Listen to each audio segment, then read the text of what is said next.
সভাপতি। আমাদের 17 বছর আসলে এইভাবে করতে পারিনি আমরা। পুলিশের ভয় ছিল, দেখা গেছে এক জায়গায় রান্না করছে, আরেক জায়গায় প্রোগ্রাম করছে, পারমিশন দিতে হইতো, ফাঁড়িতে বলতে হইতো, তারপরে ভেজাল করতো। তো আজকে মনে হয় আমরা স্বাধীন পাখি যেমন আকাশে উড়ে এরকমভাবে আমরা প্রোগ্রাম করতেছি। শুধু আমরা না, প্রত্যেকটা ওয়ার্ডে প্রত্যেকটা অঙ্গ সংগঠন সহ সবাই করতেছে, এটাতে কোনো বাধা নেই। আগে দেখা গেছে আমরা থানা বেসিক একটা প্রোগ্রাম করতাম, যেসব ওয়ার্ডে দেখা গেছে করার সামর্থ্য আছে ওই সব ওয়ার্ডে করতাম, কিন্তু এখন ইনশাল্লাহ পাত্র ইস্তমা শাহবাসী জিয়াউর রহমানের ব্যাপক হারে অনেক জায়গায় হচ্ছে ইনশাল্লাহ। এবং সপ্তাহব্যাপী কর্মসূচি সবাই ইনশাল্লাহ করছে। শুধু আপনার তোমারও বিতরণ নয়, তোমার মাহফিল, অনেক জায়গাতে দুষ্টদের টান দেওয়া হচ্ছে, কাপড় শাড়ি, সেলাই মেশিন অনেক কিছু দেওয়া হচ্ছে। আমি 31 নম্বর ওয়ার্ড চকবাজার থানা বিএনপির সাধারণ সম্পাদক সাহেব আহমেদ ফারুক।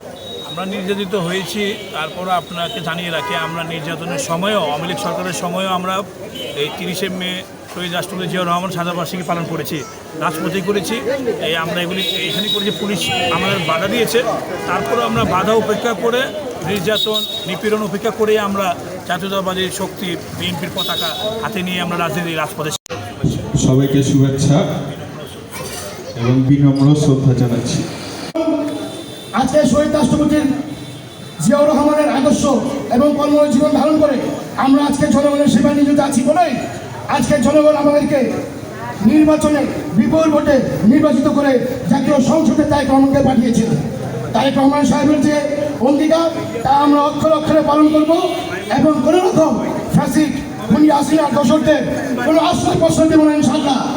তাদের জুলুম অত্যাচারে আমরা এলাকা থাকতে পারিনি, মা বোনরা কষ্ট করেছে, কিন্তু আমরা তাদের মা বোনকে কষ্ট দেবো না। কিন্তু তারা যে কুকর্ম করেছে তার কুকর্ম আইনের আওতায় আনতে হবে তাদেরকে, এই আশা ব্যক্ত করে আমি আমার সংক্ষিপ্ত বক্তব্য শেষ করছি। আসসালামু আলাইকুম। বিদায় নেওয়ার আগে শুধু একটা কথাই বলতে চাই, মাইকের আওয়াজ যে পর্যন্ত যাচ্ছে, আমরা এইভাবে ঐক্যবদ্ধ হয়ে দেশনায়ক জনাব তারেক রহমানের হাতকে শক্তিশালী করে আমরা ওনাকে দেশটাকে আরো এগিয়ে নেওয়ার জন্য, এগিয়ে নিয়ে যাওয়ার জন্য, দেশের উন্নয়নের জন্য ওনার হাতটাকে শক্তিশালী করব।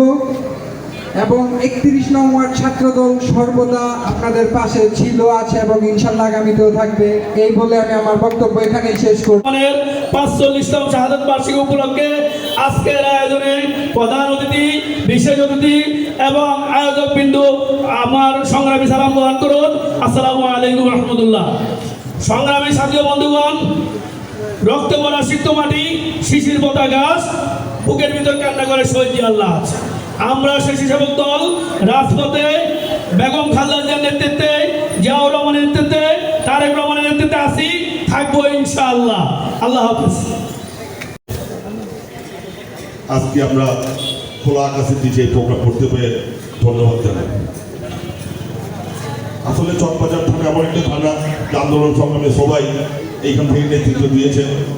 আমাদের রাসেল ভাই রাজপথের অবদান সৈনিক, তার নেতৃত্বে আমরা অনেক প্রোগ্রাম করেছি এই স্বৈরাচার পতনের আন্দোলনে।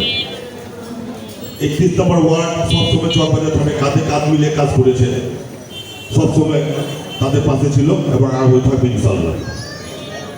তবে আমাদের উদ্বোধন নেতৃত্বের কাছে আমাদের একটাই অনুরোধ এবং আমাদের সংসদ সদস্যের কাছেও সেই দৃষ্টি আকর্ষণ করছি, বিগত আন্দোলন সংগ্রামে আমরা চকবাজার থানার 5টি ওয়ার্ড হাতে গোনা লোক নিয়ে আমরা প্রোগ্রাম করেছি।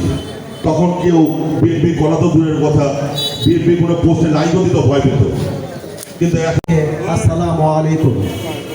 সুধীমণ্ডলী, আপনারা জানেন বর্তমান প্রেক্ষাপটে বক্তব্য রাখার কোনো অবকাশ নেই। সামাজিক যোগাযোগ মাধ্যমে আপনারা সব কিছুই জানেন, সব কিছু দেখছেন, কিন্তু ভোট বাহিনীর গুজবে কোনো কান দিবেন না। শহীদ রাষ্ট্রপতি জিয়াউর রহমানের সন্তান দেশনায়ক তারেক রহমানের হাতকে শক্তিশালী করেন, ইনশাআল্লাহ আগামী 5 বছরে নতুন বাংলাদেশ উপহার দিবেন, এই আশাবাদ ব্যক্ত করে আমি আমার সংক্ষিপ্ত বক্তব্য শেষ করছি। রোগী, তারপরে আমার সাধারণ সম্পাদক সভাপতি ওরা রিকোয়েস্ট করছে বক্তব্য দেওয়ার জন্য, তাই আমি দুটো কথা বলতেছি। অনেকদিন পর 18 বছর পর আমরা তৃতীয়বারের মতন এই চৌরাস্তায় বসতে পেরেছি।